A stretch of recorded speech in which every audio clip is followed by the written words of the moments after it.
Hello viewers, welcome to Sharma's physics class. आज हम बात करेंगे सूडो फोर्सेस के बारे में। सूडो फोर्स क्या होती हैं, कैसे काम करती हैं, उसको देखेंगे। ठीक है। यहाँ एक सिचुएशन है कि एक बस है और जिसमें कि एक स्ट्रिंग से कोई वेट, एक मास है, बॉब कहते हैं उसको, छोटा कोई बॉल टाइप का है, वो लटका हुआ है और बस किसी एक्सेलरेशन ए से मूव कर रही है। ठीक है। अब एक्सेलरेशन किसके रिस्पेक्ट में लिया है हमने? एक्सेलरेशन एक नॉन इनर्शियल फ्रेम में लिया है, मतलब हमने अर्थ से हम लोग चेक कर रहे हैं, मतलब हमारा इनर्शियल फ्रेम ये है। मैं इसकी बात कर रहा हूं, इसको अभी नहीं देख रहा हूं। ठीक है। तो X Y A acceleration of the reference frame is 0। तो अर्थ से मैं इसको ऑब्जर्व कर रहा हूँ। ये एक्सेलरेशन ए जो है बस का है। तो मुझे ये बताना है कि ये जो मास है इस पे टेंशन कितना लग रहा है स्ट्रिंग द्वारा। ठीक है। तो कैसे बताऊंगा? तो मैं क्या करूंगा, इस पे पहले फोर्सेस देखूंगा। इनर्शियल फ्रेम है ये। इनर्शियल फ्रेम में फोर्सेस कौन कौन सी आ रही हैं इस पे? एक तो इसका वेट है इसके मास के कारण, ठीक। दूसरा टेंशन है जो ये स्ट्रिंग दे रहा है, क्योंकि बस चल रही है। तो चल रही है तो ये पीछे की तरफ लहरा रहा है, तो स्ट्रिंग ने उसको पकड़ के रखा हुआ है। बॉब अगर पीछे की तरफ लहरा रहा है लेकिन स्ट्रिंग ने उसको पकड़ के रखा हुआ है, वो फोर्स है टेंशन। ठीक। तो ये सिचुएशन है। मैं कहां से देख रहा हूं? यहां मान लो बैठ के मैं देख रहा हूं। ठीक है। अब इस पे एक्सेलरेशन इस डायरेक्शन में बस का हो रहा है। बस के साथ ये पूरी चीज भी एक्सेलरेट हो रही है, मतलब ये बॉब, ये स्ट्रिंग, सारा कुछ एक्सेलरेट हो रहा है। बस एक्सेलरेट हो रही है तो बस के अंदर जितनी चीजें हैं, ये बस के सीलिंग से लगा हुआ है, तो ऑब्वियस सी बात है, बस के सीलिंग से लगा हुआ है तो बस के साथ ही जाएगा, ये तो रुकेगा नहीं। मतलब जिस एक्सेलरेशन से बस जा रही है, बॉब भी मुझे उसी एक्सेलरेशन से जाता हुआ दिख रहा है। ठीक दिखेगा। मैं बाहर खड़ा हूं और बस जा रही है, तो बस में अगर कोई आदमी बैठा है तो आदमी भी मुझे मूव करता हुआ ही दिखेगा, स्टेशनरी तो दिखेगा नहीं। तो मतलब मैं बाहर से देखूं तो ये भी मुझे एक्सेलरेशन से मूव करता हुआ दिख रहा है। तो मुझे बताना है कि इसमें टेंशन क्या है। तो इसका फ्री बॉडी डायग्राम बनाते हैं भाई, टेंशन निकालते हैं। तो फ्री बॉडी डायग्राम कैसे बनाएंगे देखते हैं। इसका मास जो है, अच्छा ये एंगल थीटा है, तो ये हो गया मेरा मास डाउनवर्ड। ठीक। ये हो गया मेरा टेंशन टी। ठीक है। ये एक्सेलरेट इस डायरेक्शन में हो रहा है। अब भाई एक्सेलरेट हो रहा है लेकिन फोर्स तो एक डाउनवर्ड है और एक ऐसा है टेंशन। तो कैसे भाई एक्सेलरेट हो रहा है? तो हम ध्यान से देखें तो इस टेंशन को हम लोग इस डायरेक्शन में और इस डायरेक्शन में तोड़ सकते हैं कंपोनेंट। मतलब जाहिर है ये टेंशन है, ये स्ट्रिंग ही है जो इसको पकड़े हुए है, तभी बस जा रही है तो ये खींच रहा है। अगर इसमें नहीं जुड़ा होता, टच ही नहीं होता, तो कुछ नहीं होता इसको। तो ये स्ट्रिंग के कारण टेंशन का ही कंपोनेंट है एक जो इसको एक्सेलरेट करा रहा है। ठीक है, जो कि इस डायरेक्शन में है। और एक कंपोनेंट है जो कि, मैं इसको सीधा करता हूं, इस डायरेक्शन में है। ठीक है। कैसे निकालेंगे? थीटा का पहले हिसाब लगा लेते हैं। थीटा कौन सा है भैया मेरा? यहाँ पे ये थीटा है, तो एक छोड़ के ये थीटा होगा, एक छोड़ के ये थीटा होगा। ठीक, एक छोड़ के ये थीटा होगा। यहाँ पे सिचुएशन कौन सी बन रही है? ये बन रही है, ये बन रही है क्या?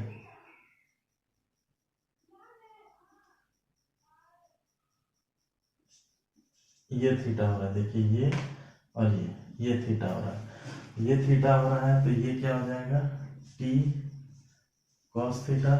जो थीटा के साइड वाला कंपोनेंट है वो कॉस कंपोनेंट हो जाता है और जो दूसरा होता है वो साइन कंपोनेंट हो जाता है। ये टी साइन थीटा। अब तक तो आपको ये समझ में आ जाना चाहिए। ठीक है। तो इक्वेशंस लिखते हैं।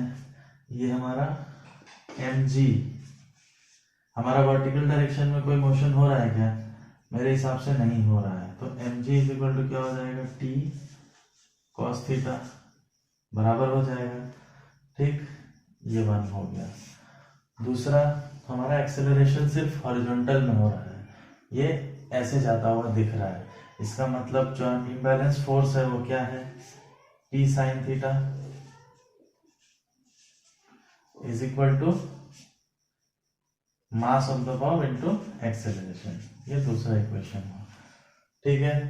अच्छा, अब हम लोग क्या करते हैं, दोनों को डिवाइड कर देते हैं। 2 से 1 को डिवाइड करते हैं, मतलब इक्वेशन 2 डिवाइडेड बाय इक्वेशन 1। ठीक है, तो क्या आएगा हमारा, p sin theta divided by t cos theta is equal to ma by mg। तो इसका मतलब ये हो गया, ये pt कट गया, sine theta by tan theta क्या होगा, cos थीटा क्या होगा, tan थीटा, मतलब a by g is equal to हो गया tan थीटा। तो a इज इक्वल टू हो गया g tan थीटा। एक्सेलरेशन ये आएगा। अब भाई इसका टेंशन क्या आ जाएगा, तो t की जगह पे रख देंगे तो क्या आ जाएगा, m इंटू a। इस इक्वेशन में देखिए साइन थीटा, अब a का वैल्यू रख देंगे इधर, तो क्या हो जाएगा, m into G tan theta by sine theta. ठीक है, ये टेंशन आ गया। अब टेन थीटा को एक्सपेंड करेंगे, साइन बाई कॉस हो जाएगा। ठीक है, इसको हम लोग यहाँ पे देख लेते हैं, तो ये हो जाएगा p is equal to M G sine theta by cos theta into sine theta, cancel, M G cos का क्या हो जाता है, सेक थीटा, टेंशन। ठीक, ये दो हमको रिजल्ट्स हैं, एक्सेलरेशन और टेंशन के। ठीक, अच्छा, ये सारा कैलकुलेशन हमने कब किया, हम जब बाहर से खड़े होके देख रहे हैं। अभी तक स्यूडो फोर्स का कहीं मैंने नाम नहीं लिया है। ठीक है, हमें सिर्फ ये दो चीजें याद रखनी है। ठीक है, अच्छा, क्या क्या याद रखना है, ये टेंशन और ये एक्सेलरेशन। क्या आया था मेरा, जी टेन थीटा, ये दो चीजें हमने इस अप्रोच से सॉल्व करी थी। ठीक, अब मैं क्या करता हूं, अब मैं बाहर नहीं रहता हूं, जो अंदर बैठा है, अंदर बैठा है, उसको क्या दिख रहा होगा, उसको क्या समझ में आ रहा होगा। ठीक है, वो समझते हैं। मैं सोच रहा हूं कि बोर्ड थोड़ा क्लियर कर लूं, फिर इस पे आते हैं। ठीक है, हमें दो रिजल्ट्स याद है। ठीक, मैं यहाँ लिख के रखता हूँ, बाकी इसको क्लियर करता हूँ, फिर आता हूँ आपके पास। ठीक, चलिए, अब मैं अंदर बैठ गया, मेरा रिजल्ट यहाँ पे है। ठीक है, अब मैं अंदर बैठ गया, अंदर बैठ के देख रहा हूँ, तो मुझे क्या दिख रहा है कि ये ब्लॉक इस थीटा एंगल पे है, जैसा है वो तो है ही, बस ऐसे एक्सेलरेट हो रही है। ये बाहर से मैंने देखा है, मैं अंदर बैठा हूँ, मुझे पता है अभी कि बस एक्सेलरेट हो रही है, चल रही है, तो मुझे दिखता ही है कि बाहर चल रही है, तो बस ऐसे एक्सेलरेट हो रही है। अब मेरे रिस्पेक्ट में ये ब्लॉक एक्सेलरेट हो रहा है क्या, नहीं हो रहा है, मुझे ये ब्लॉक स्टैग्नेंट दिख रहा है, स्थिर दिख रहा है। यहां से जब मैं देख रहा था तो ये बस के साथ ए एक्सेलरेशन से मूव होता हुआ दिख रहा था, लेकिन अब ये ब्लॉक मुझे ए एक्सेलरेशन से मूव होती हुई नहीं दिख रही है। ठीक है, इसका मतलब क्या है, देखिए, जब मैं बस में आ गया तो मेरा रेफरेंस फ्रेम क्या हो गया, नॉन इनर्शियल।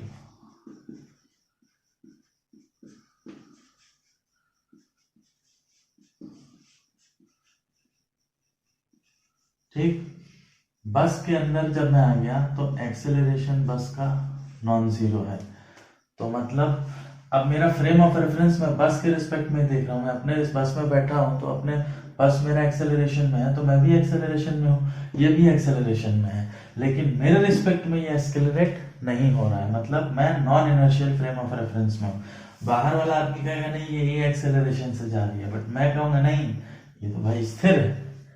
अगर मैं बाहर नहीं देखूं मेरे रिस्पेक्ट में तो ये स्थिर है, तो यहाँ पे कैसे मैं इसको भाई सॉल्व करूंगा, ठीक है। तो यहाँ पे इसके फोर्सेस को कैसे मैं आइडेंटिफाई करूंगा, तो फोर्सेस यहाँ पे कौन कौन सी काम कर रही हैं कि इसको स्थिर लिख रहा है, ठीक है। देखिए अब बस में बैठे हैं, आपकी स्पीड क्या है, अभी 0 है, बस स्टार्ट हुई, कुछ स्पीड हुई, जैसे ही बस स्टार्ट होती है हमें पुश लगता है, एक झटका लगता है, पीछे की तरफ हम लोग हो जाते हैं, ठीक। उसी तरह जब ब्रेक मारता है बस में, किसी स्पीड पे होती है, जैसे ही ब्रेक मारता है हम आगे की तरफ झुक जाते हैं। ट्रेन में भी ऐसा होता है, ये क्यों होता है, किसकी वजह से होता है, ठीक है। तो इतना तो हम लोग समझ रहे हैं कि बस में या ट्रेन में अगर स्थिर है, रेस्ट पे है, और जब मूव करती है मतलब एक्सेलरेट होती है, तो जिस डायरेक्शन में बस आगे को एक्सेलरेट होती है तो हम पीछे को जाते हैं, पीछे की तरफ एक कुछ फोर्स हमको फील होता है। और जब एक्सेलरेट कर रही है और उस पर ब्रेक लगता है, ब्रेक लगता है मतलब क्या, वो पीछे की तरफ अब डी एक्सेलरेट हो रही है, तो हमें आगे की तरफ एक फोर्स लगता है, ठीक। तो जब भी हम किसी एक्सेलरेटिंग सिस्टम में होते हैं, जो सिस्टम हमारा, जिस सिस्टम में हम लोग हैं, ये पूरा एक बस सिस्टम मान लीजिए, तो इसमें जब हम ये सिस्टम एक्सेलरेट होगा तो उस समय हमको एक पुश या पुल फोर्स का अनुभव होता है। बट जो सिस्टम के बाहर है ये बंदा, इसको ये पुश या पुल का अनुभव नहीं होता है, बट इसको ये सिस्टम एक्सेलरेट होता हुआ दिखता है, बट इसको ये सिस्टम एक्सेलरेट होता हुआ नहीं दिखेगा, मतलब इसके अंदर की चीजें इसको एक्सेलरेट होती हुई नहीं दिखेंगी, लेकिन एक्सेलरेट तो हो रहा है और उसी के कारण उसको वो पुश या पुल फील हो रहा है, ठीक है। तो ये जो पुश या पुल जब भी एक्सेलरेट होता है सिस्टम, जो फील होता है उसको, उसी को हम लोग कहते हैं सूडो फोर्स, ठीक है। सूडो फोर्स हमेशा, ये वास्तव में कोई फोर्स नहीं होता, वास्तव में हमको जब तक कोई टच नहीं करेगा फोर्स कैसे लगेगा, नहीं लगेगा, लेकिन ये है कि क्यों होता है ये due to inertia by default होता है। हम लोग रेस्ट पे हैं तो हम लोग रेस्ट पे ही रहना चाहते हैं, बट बस मूव कर रही है तो हमें एक पुश फील होता है, मतलब हम अपनी स्थिति को चेंज नहीं करना चाहते हैं, वो रेजिस्टेंस जो है हमारा ब्रेक होता है, तो हमें एक फोर्स फील होता है, उसको हम लोग कहते हैं सूडो फोर्स, ठीक है। तो अब सूडो फोर्स हमेशा क्या होता है, वो हमेशा ऑपोजिट टू द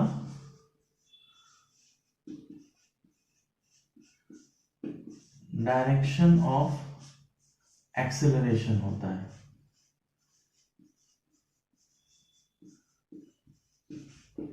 मतलब अब बस रेस्ट पे है, आगे चली मतलब एक्सेलरेशन आगे की तरफ हुआ, हम पीछे फोर्स फील करते हैं। बस रुकी मतलब एक्सेलरेशन पीछे की तरफ हुआ, हम आगे फोर्स फील करते हैं, राइट। इस केस में भी यही हो रहा है। ये पहले इनिशियली अगर देखा जाए तो इनिशियली ये ऐसा ही था, यहाँ पे था, जब बस एक्सेलरेट हुई तो इसने वो पुश फील किया। अब हम इसके अंदर आके देख रहे हैं, जब तब तक अंदर जाएंगे नहीं तब तक ये पुश फील नहीं होगा, बाहर से हमको पुश फील नहीं होगा। इसका मतलब है जब हम अंदर गए तो हमारा एक्सेलरेशन इस डायरेक्शन में है, ये एक्सेलरेशन किसके रिस्पेक्ट में है, with respect to inertial frame. इस इनर्शियल फ्रेम से हमने पहले देख लिया कि ऐसे एक्सेलरेट हो रहा है, लेकिन हम अब इस इनर्शियल रेफरेंस फ्रेम में रह के इसके फोर्सेस को नहीं देखना चाहते, हम अंदर ही बैठ के सारा करना चाहते हैं। तो हमें पता है कि न्यूटन्स लॉ जो है वो इनर्शियल फ्रेम में ही काम करता है, तो नॉन इनर्शियल फ्रेम में अगर हमको काम करवाना है तो कैसे करेगा। अगर हम इसके अंदर बैठ के न्यूटन्स लॉ लगाएं तो हम क्या करेंगे, कौन कौन सी फोर्सेस बोलेंगे, हम बोलेंगे हाँ भाई इसका वेट काम कर रहा है और एक टेंशन काम कर रहा है, ठीक। बट क्या ये सही है? हम तो बैठे हैं एक्सेलरेटिंग फ्रेम में, और जब चल रहा है तो पीछे की तरफ पुश भी आ रहा है, तो उसको भी तो लिखना चाहिए, न्यूटन्स लॉ लगाना है। लेकिन वो फोर्स हमको दिख नहीं रहा है, वो फोर्स हमको वास्तव में नहीं है, वो हम फील कर रहे हैं, लेकिन वास्तव में तो वो किसके कारण हो रहा है? इस नॉन इनर्शियल रेफरेंस फ्रेम के कारण हो रहा है, क्योंकि हम जो है अपनी इनर्शिया को मेंटेन करना चाहते हैं। हम रेस्ट में है तो रेस्ट में ही रहना चाहते हैं, लेकिन जिस सिस्टम में है वो एक्सेलरेट हो रही है, तो उसको रेजिस्ट करने के चक्कर में हमें ये पुश फील हो रहा है, ठीक। तो उसको भी हमें दिखाना पड़ेगा, ठीक है। तो वो जो पुश हमने फील किया उसको हम लोग लिखते हैं सूडो फोर्स, ठीक है। और जिसको हम लोग दिखाते क्या है? Mass of this object into acceleration of the system. तो सूडो फोर्स क्या हो गया? Mass into acceleration of the system. But यहाँ पे साइन नेगेटिव आ जाएगा, ठीक। नेगेटिव क्यों आएगा? जिस तरफ सिस्टम का एक्सेलरेशन हो रहा है उसके अपोजिट डायरेक्शन में हमारा सूडो फोर्स काम कर रहा है। बस आगे को जाती है तो हमको पीछे को फोर्स लगता है या पुश लगता है, ठीक है। तो अब भाई कैसे इसको सॉल्व करेंगे? अब तो देखते हैं।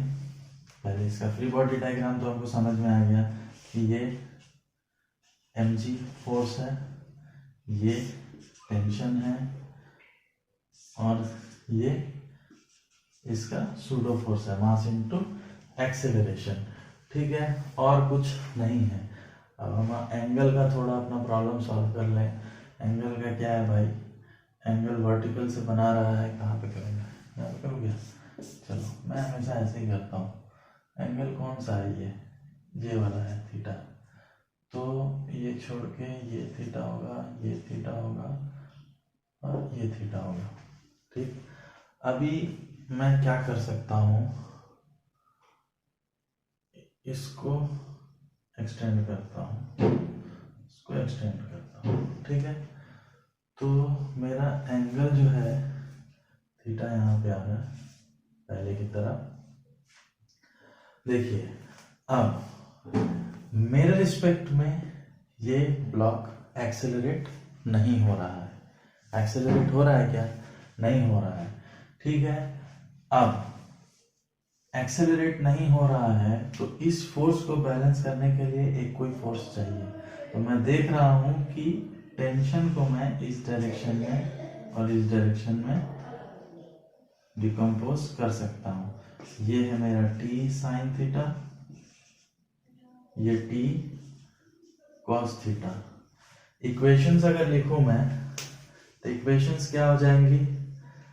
अगर वर्टिकल डायरेक्शन में देखूं तो मेरा फोर्स वर्टिकल में कुछ एक्सेलरेशन हो रहा है क्या? इधर अंदर बैठ के देखना है, बाहर से नहीं देखना है, अंदर से देखना है। अंदर में बैठा हूं तो वर्टिकल डायरेक्शन में कुछ नहीं हो रहा, जहां था भाव वही है। मतलब mg is equal to T cos theta, ठीक है।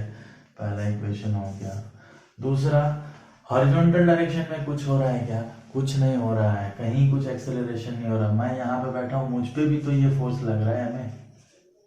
तो मैं क्या भाग रहा हूँ क्या? इधर नहीं भाग रहा, मैं बस के साथ ही जा रहा हूँ। बस के अंदर बैठा हूँ, बस एक्सेलरेट हो रही है, मैं भी इस डायरेक्शन में एक्सेलरेट हो रहा हूँ, लेकिन एम फोर्स लग रहा है। लेकिन मैं क्या इस डायरेक्शन में एक्सेलरेट हो रहा हूँ क्या? नहीं हो रहा। तो जाहिर है मुझे यहाँ की तरफ भी कुछ एक फोर्स मिल रहा है, ठीक है। वो मुझे बस के फ्लोर से मिल रहा हो या सीट के बैक से मिल रहा हो। सीट का बैक क्या करता है? मुझको फोर्स डालता है, तभी तो मैं पीछे की तरफ पूरा नहीं चला जाता। तो उससे मिल रहा है।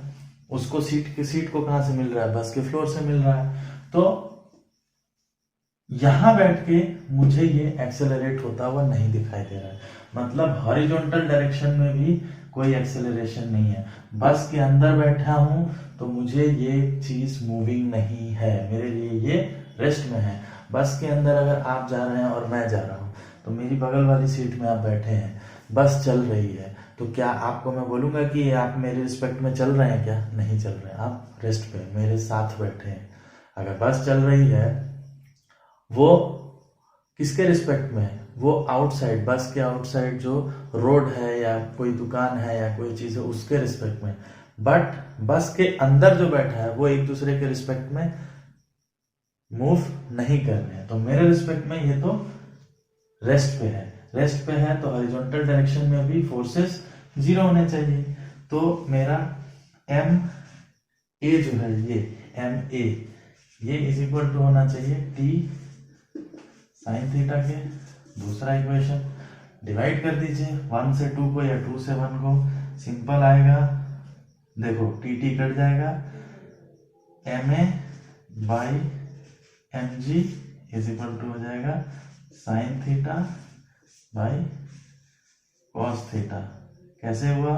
हमने इक्वेशन 2 को डिवाइड किया इक्वेशन 1 से, ठीक। इसका मतलब क्या हो गया?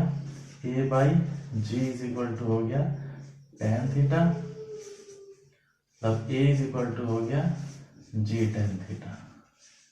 मतलब एक्सीलरेशन जो है मेरा निकल गया इनर्शियल फ्रेम के रिस्पेक्ट में, या बस जिस एक्सीलरेशन से जा रही है निकल गया।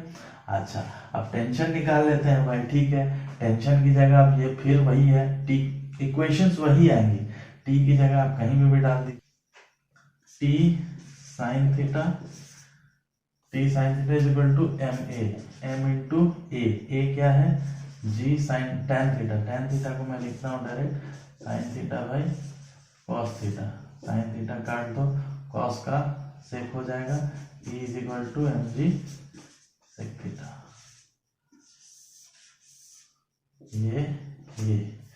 ये सेम है। तो हम दोनों अप्रोच से क्वेश्चंस को सॉल्व कर सकते हैं, बट इस अप्रोच में क्या है, आपको बस दिमाग लगाना है। इस अप्रोच में क्या है, आप जब इसके अंदर आ गए, ये कुछ नहीं है, रिलेटिव मोशन है। आपको मालूम है जब आप रिलेटिव मोशन पढ़ते थे तो आपको अगर ए के रिस्पेक्ट में बी का निकालना है तो पहले आपको ए को 0 में करना पड़ता है, मैंने ए पे चढ़ जाना है। तो उसी तरह बस के अंदर बैठ के आपको अगर न्यूटन्स लॉ लगाना है तो पहले आपको स्यूडो फोर्स को कंसीडर करना पड़ेगा, जो पुश है उसको कंसीडर करना पड़ेगा, उसको 0 पे करना पड़ेगा। यह पूरा अंदर जो है वो 0 पे करना पड़ेगा। 0 पे करने के लिए इसको आपको अप्लाई करना पड़ेगा। बट इसमें नंबर ऑफ स्टेप्स जो है कम स्टेप्स में होता है, उसमें ज्यादा स्टेप्स लगते हैं, बट ऐसा कोई जरूरी नहीं है। हम क्वेश्चन देखते हैं, उसके हिसाब से हमको जो कन्वीनियंट लगता है हम उस हिसाब से देखते हैं। कई जगह पे क्वेश्चन में या जगह पे इधर बैठ के सॉल्व करना ज्यादा कंफर्टेबल होता है देन बाहर बैठ के, और कई जगह पे ऐसा होता है कि बाहर से इजी होता है, अंदर बैठ के डिफिकल्ट हो जाता है, ठीक है। तो कहने का मतलब हमको दोनों चीजें आनी चाहिए, ठीक है। वीडियो को थोड़ा आप लोग धीरे धीरे देखिए, आप लोगों को समझ में आएगा, ठीक है। अब जल्दी से मैं एक एग्जांपल बताऊंगा इसका, और उसके बाद वाइंड अप करेंगे, न्यूटन्स लॉ खत्म।